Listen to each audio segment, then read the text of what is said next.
Préparation pour le troisième et dernier continent de l'aventure Food and Globe après 26 heures de voyage. On vous emmène en road trip dans le pays des Springboks et Nelson Mandela.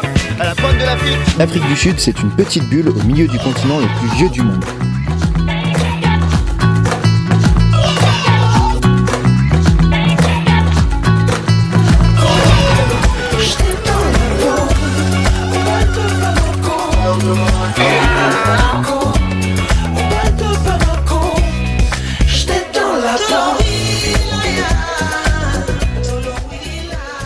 Ciao l'Afrique des documentaires, bienvenue dans un monde à part, oscillant entre Brooklyn, les côtes de l'Angleterre, la Bourgogne, les Alpes du Sud ou encore le Texas. Avec certes un bétail un poil plus gros. C'est un véritable tour du monde culinaire que nous offre la cuisine sud-africaine.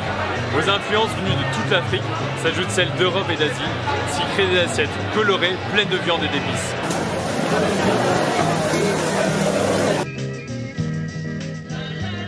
L'Afrique du Sud tient ses richesses de ses énormes ranchs sur lesquels règnent encore les Afrikaners, ou des pierres et métaux qui sont encore enfouis dans leur sol. La ruée vers l'or a été l'élément fondateur des plus grosses villes du pays, comme Jobour ou Pretoria, qui apparaissent comme de petites bulles au milieu du désert.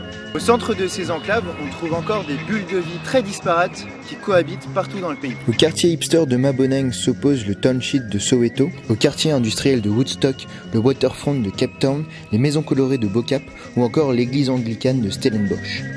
On a retrouvé ce modèle avec la bulle verte créée par l'Urban Garden de Lorenzicht Farm en plein cœur de l'énorme ville du Cap. Ce jardin a été créé il y a 6 ans par Kurt dans une démarche d'éducation et de sensibilisation du voisinage sur l'agriculture urbaine, l'utilisation de pesticides, le recyclage, mais aussi pour amener tous ces gens qui vivent ensemble dans un lieu commun.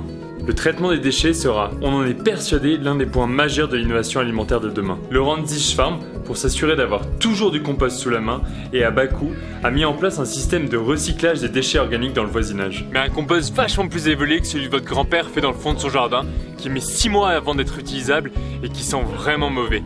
Celui-là se fait dans sa cuisine et garantit sans odeur nauséabonde grâce au bokashi. Cette bactérie japonaise, saupoudrée sur le compost dans un récipient hermétique, a pour propriété d'accélérer la décomposition de la matière organique. Le pouvoir d'action des bactéries est tel qu'il permet même de composter de la viande.